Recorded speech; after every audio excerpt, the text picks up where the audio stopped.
जय हिंद दोस्तों। आज के इस इंपॉर्टेंट लेक्चर में हम डिस्कस करेंगे भारत की नदियों से संबंधित 125 क्वेश्चन। ये क्वेश्चन काफ़ी इंपॉर्टेंट है आपके एग्जाम की दृष्टि से, तो इन सभी को आप नोट करते जाएं और बार बार रिवाइज करें। अगर आप इस वीडियो को भी 2-3 बार देखेंगे तो आपका रिवीजन हो जाएगा।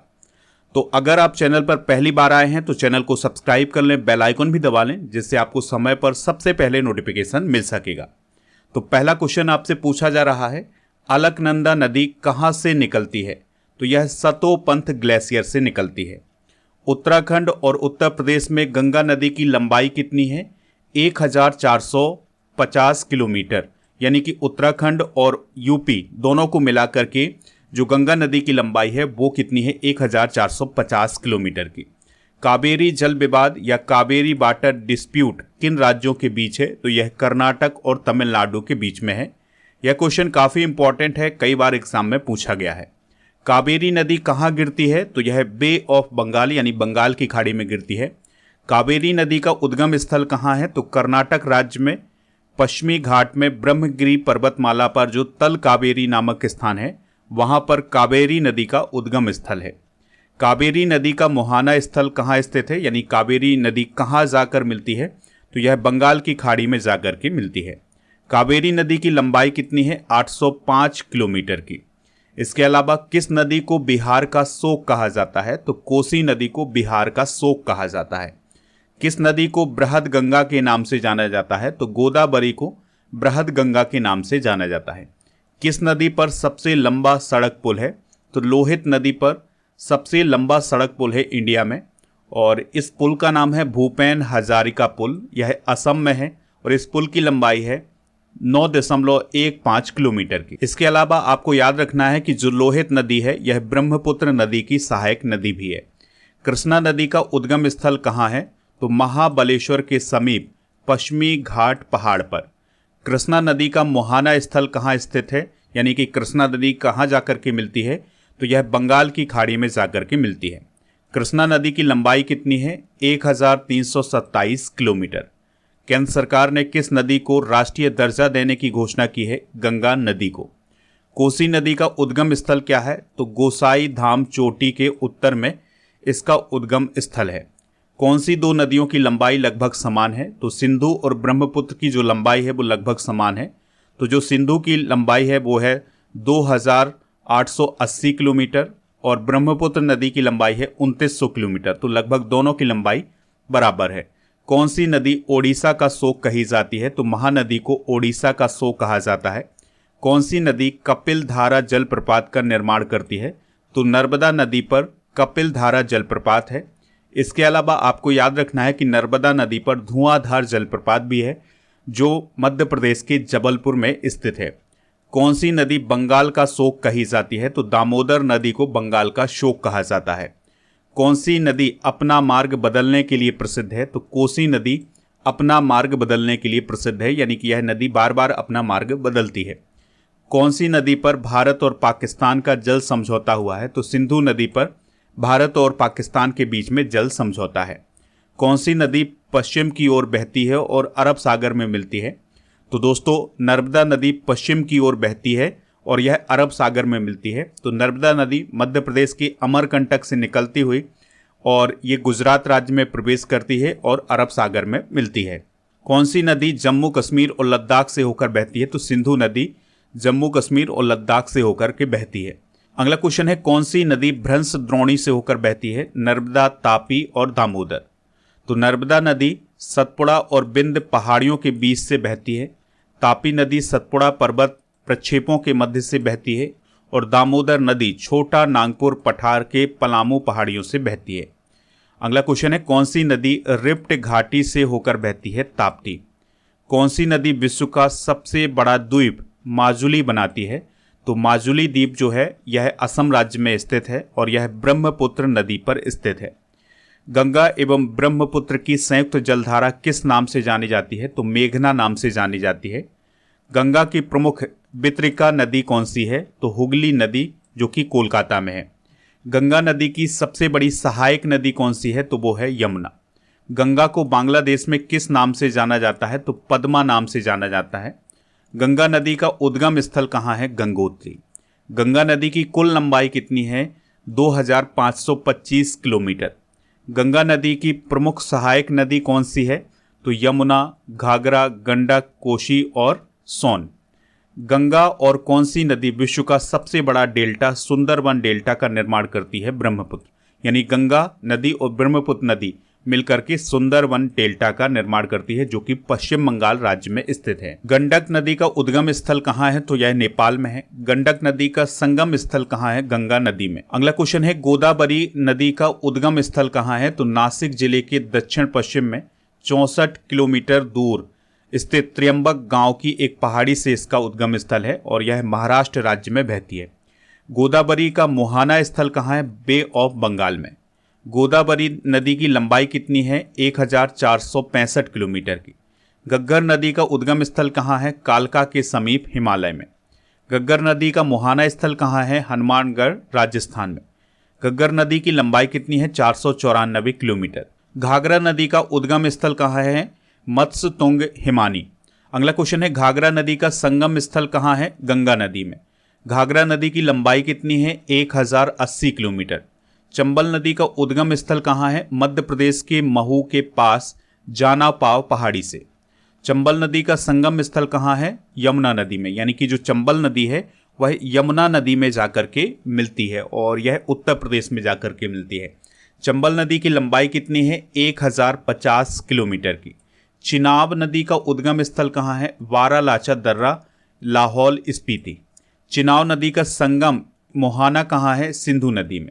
चिनाब नदी की कुल लंबाई कितनी है? 1800 किलोमीटर की। झेलम नदी का उद्गम स्थल कहाँ है? बैरीनाग कश्मीर के पास शेषनाग झील से। झेलम नदी का संगम कहाँ है? चनाब नदी में, यानी चिनाब नदी में। झेलम नदी की कुल लंबाई कितनी है? 725 किलोमीटर। तवा नदी किसकी सहायक नदी है? नर्मदा नदी की। ताप्ती नदी का उद्गम स्थल कहाँ है? तो मध्य प्रदेश के बैतूल का जो मुल्ताई नामक नगर है वहां से निकलती है ताप्ती नदी। ताप्ती नदी का मुहाना स्थल कहाँ है? तो यह खंबात की खाड़ी में मिलती है। ताप्ती नदी की लंबाई कितनी है? 724 किलोमीटर की। दक्षिणी भारत के पठारी प्रदेशों को कौन सी नदी दो भागों में विभाजित करती है? नर्मदा नदी। दोस्तों, आप स्टडी करके ऐप को इंस्टॉल कर लें, इसका लिंक डिस्क्रिप्शन बॉक्स में दिया गया है। तो वहाँ पर आपको करेंट अफेयर्स जीके की ई बुक मिल जाएगी। तो मंथली करेंट अफेयर्स की ई बुक आपको वहाँ पर मिल जाएगी, जैसे अक्टूबर, नवंबर और इसके अलावा जो भी और पिछले करेंट अफेयर्स हैं उन सब की ई बुक आपको हिंदी इंग्लिश दोनों मीडियम में मिल जाएगी। तो ऐप का लिंक डिस्क्रिप्शन बॉक्स में दिया गया है, वहाँ से आप ऐप को इंस्टॉल कर सकते हैं। अगला क्वेश्चन डिस्कस करते हैं, दामोदर नदी कहाँ से निकलती है? तो छोटा नागपुर के पठार से निकलती है। नदियों को जोड़ने की योजना किसके शासनकाल में प्रस्तावित हुई थी? तो एनडीए की सरकार 1999 में थी, तो उसी सरकार में नदियों को जोड़ने की जो योजना है वो प्रस्तावित हुई थी। नर्मदा नदी का अधिकांश भाग भारत के किस राज्य में बहता है? तो यह मध्य प्रदेश में बहता है। और नर्मदा नदी का उद्गम स्थल कहाँ है? अमरकंटक। नर्मदा नदी का मुहाना स्थल कहाँ है? खंबात की खाड़ी। नर्मदा नदी की लेंथ कितनी है? 1312 किलोमीटर। पंचगंगा और दूधगंगा किसकी सहायक नदी है? कृष्णा नदी की। पंजाब के निर्माण में सबसे महत्वपूर्ण नदी कौन सी है? सिंधु नदी। पश्चिम बंगाल में गंगा नदी की लंबाई कितनी है? 520 किलोमीटर। पेन्नार नदी का उद्गम स्थल कहाँ है? नंदी दुर्ग पहाड़ी, कर्नाटक। पेन्नार नदी का मुहाना स्थल कहाँ है, यानी कि ये कहाँ पर जाकर के मिलती है? बे ऑफ बंगाल में। पेन्नार नदी की लंबाई कितनी है? 570 किलोमीटर। प्रायद्वीपीय नदियों का उत्तर से दक्षिण की ओर क्रम क्या है?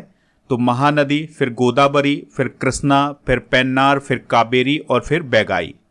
प्रायद्वीपीय नदियों को कितने भागों में बांटा गया है? दो भागों में बांटा गया है, पूर्वी प्रवाह वाली नदियां और पश्चिमी प्रवाह वाली नदियां। प्रायद्वीपीय भारत की सबसे बड़ी नदी कौन सी है? गोदावरी। बेतवा नदी का उद्गम स्थल कहाँ है? विंध्याचल पर्वत, और यह मध्य प्रदेश में बहती है। बेतवा नदी का संगम स्थल कहाँ है? यमुना नदी में। बेतवा नदी की लंबाई कितनी है? 480 किलोमीटर। ब्रह्मपुत्र नदी की सहायक नदियां कौन कौन सी हैं? सुबनसेरी, कामेंग, धनसिरी, मानस, तीस्ता, ये सभी इसकी सहायक नदियां हैं। ब्रह्मपुत्र नदी का उद्गम स्थल कहाँ है? मानसरोवर झील के पास। अगला क्वेश्चन है, ब्रह्मपुत्र नदी का उद्गम स्थल कहाँ है? तो मानसरोवर झील के पास स्थित चीमा युंग डुंग हिमानी में इसका उद्गम स्थल है। ब्रह्मपुत्र नदी की लंबाई कितनी है? 2900 किलोमीटर। ब्रह्मपुत्र नदी को बांग्लादेश में किस नाम से जाना जाता है? जमुना। ब्रह्मपुत्र नदी तिब्बत चाइना में किस नाम से जानी जाती है? यारलुंग सांगपो। और भारत में प्रवेश करने पर अरुणाचल प्रदेश में किस नाम से जानी जाती है? दिहांग नाम से जानी जाती है। भारत की कौन सी नदी का मुहाना एवं उद्गम स्थान दोनों भारत में ही है? आंसर हो जाएगा गंगा नदी। भारत की कौन सी नदी सुंदरवन डेल्टा बनाती है? तो गंगा और ब्रह्मपुत्र। अगला क्वेश्चन है, भारत की पवित्र नदी कौन सी है? गंगा। तो गंगा नदी के पानी में बैक्टीरियोफेजेज पाया जाता है, ठीक है, जिसके कारण इसमें जो गंदगी होती है वो साफ हो जाती है, इसलिए इसे पवित्र नदी कहा जाता है। भारत की सबसे बड़ी यानी जल की मात्रा के हिसाब से नदी कौन सी है? ब्रह्मपुत्र। भारत में बहने के अनुसार भारत की सबसे लंबी नदी कौन सी है? गंगा।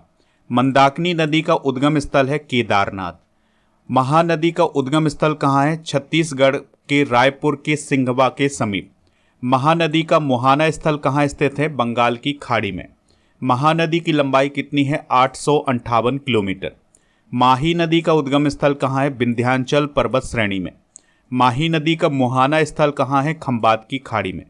माही नदी की लंबाई कितनी है? 560 किलोमीटर की। अगला क्वेश्चन है, यमुना की सहायक नदी कौन कौन सी है? चंबल, बेतवा, सिंध और कैन। यमुना नदी का उद्गम स्थल कहाँ है? बंदरपूंछ के पश्चिमी ढाल पर स्थित यमुनोत्री में। यमुना नदी का संगम स्थल कहाँ है? प्रयागराज में, और ये गंगा नदी में मिलती है। यमुना नदी की लंबाई कितनी है? 1375 किलोमीटर। रावी नदी का उद्गम स्थल कहाँ है? कांगड़ा जिले के रोहतांग दर्रे के समीप। रावी नदी का संगम या मुहाना कहाँ है? चिनाब नदी में।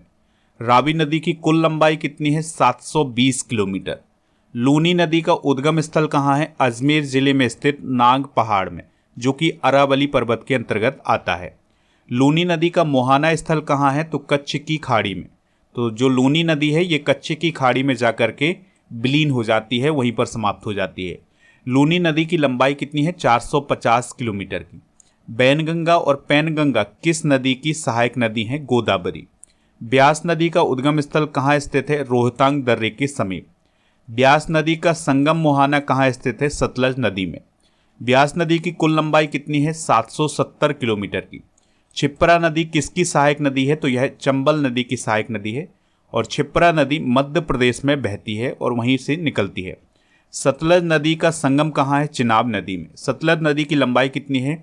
1050 किलोमीटर। सतलज नदी का उद्गम स्थल कहाँ है? मानसरोवर झील के समीप स्थित राकसताल से। सांगपो नदी किस राज्य से होकर भारत में प्रवेश करती है? अरुणाचल प्रदेश। अगला क्वेश्चन है, सतलज नदी का उद्गम स्थल कहाँ है? तो मानसरोवर झील के पास स्थित राकसताल से। सांगपो नदी किस राज्य से होकर भारत में प्रवेश करती है? अरुणाचल प्रदेश। साबरमती नदी का उद्गम स्थल कहाँ है? उदयपुर जिले के दक्षिणी पश्चिम भाग में, जो कि अरावली पर्वत के अंतर्गत आता है। साबरमती नदी का मुहाना स्थल कहाँ है? कच्छ के रण क्षेत्र में। साबरमती नदी की लंबाई कितनी है? 416 किलोमीटर। सिंधु नदी कहाँ समाप्त होती है? अरब सागर में। सिंधु नदी का उद्गम स्थल कहाँ है? तो तिब्बत चीन में मानसरोवर झील के पास स्थित सानो ख्वाब हिमनद ग्लेशियर में। अगला क्वेश्चन है, सिंधु नदी की लंबाई कितनी है? 2880 किलोमीटर। भारत में इसकी लंबाई है 709 किलोमीटर। सिंधु नदी की सहायक नदियां कौन कौन सी हैं? झेलम, चिनाब, रावी, ब्यास, सतलज। और कुछ और प्रमुख नदियां हैं जो इसकी सहायक नदी हैं: गिलगिट, काबुल, स्वात, कुर्रम, टोची, गोलम और संगर। सिंधु समझौते के अनुसार भारत सिंधु नदी के कितने प्रतिशत जल का प्रयोग कर सकता है? 20%। सिंधु समझौता किसके बीच है? तो भारत और पाकिस्तान के बीच। सोन नदी का उद्गम स्थल कहाँ है? अमरकंटक की पहाड़ी से, जो कि मध्य प्रदेश में है। सोन नदी का संगम स्थल कहाँ है? गंगा नदी, यानी सोन नदी जो है वो गंगा नदी में जाकर के मिलती है। आपको एक और क्वेश्चन याद रखना है कि नदियों का मायका किस प्रदेश को कहा जाता है? तो मध्य प्रदेश को कहा जाता है। तो दोस्तों ये हैं नदियों से संबंधित महत्वपूर्ण क्वेश्चन। दोस्तों आपको ये लेक्चर कैसा लगा कमेंट बॉक्स में जरूर बताएं। अगर आप इस प्रकार के टॉपिक डेली चाहते हैं तो वो भी आप कमेंट बॉक्स में जरूर बताइएगा। हमारे ऐप को इंस्टॉल कर लें। ऐप का लिंक डिस्क्रिप्शन बॉक्स में दिया गया है। यहाँ पर आपको paid course, e book, test series, daily current affairs की PDF, class note, test pass, ये सभी मिल जाएगा। टेस्ट पास में आपको 3000 से अधिक टेस्ट मिल जाएंगे 1 वर्ष की वैलिडिटी के साथ। तो इसको आप ऐप से प्राप्त कर सकते हैं। ऐप पर दोस्तों आपको जनवरी से नवंबर 2024 तक के करंट अफेयर्स की ई बुक मिल जाएगी, हिंदी इंग्लिश दोनों मीडियम में।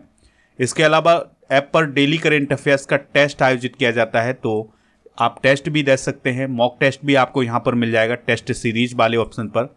इसके अलावा जीके की ई बुक और करंट अफेयर्स की ई बुक आपको यहाँ पर मिल जाएगी। आप हमारे टेलीग्राम चैनल को ज्वाइन कर लें। टेलीग्राम चैनल का नाम है स्टडी कर ऑफिशियल। आप हमारे व्हाट्सएप चैनल और इंस्टाग्राम पेज को भी फॉलो कर सकते हैं। इन सभी का लिंक डिस्क्रिप्शन बॉक्स में दिया गया है।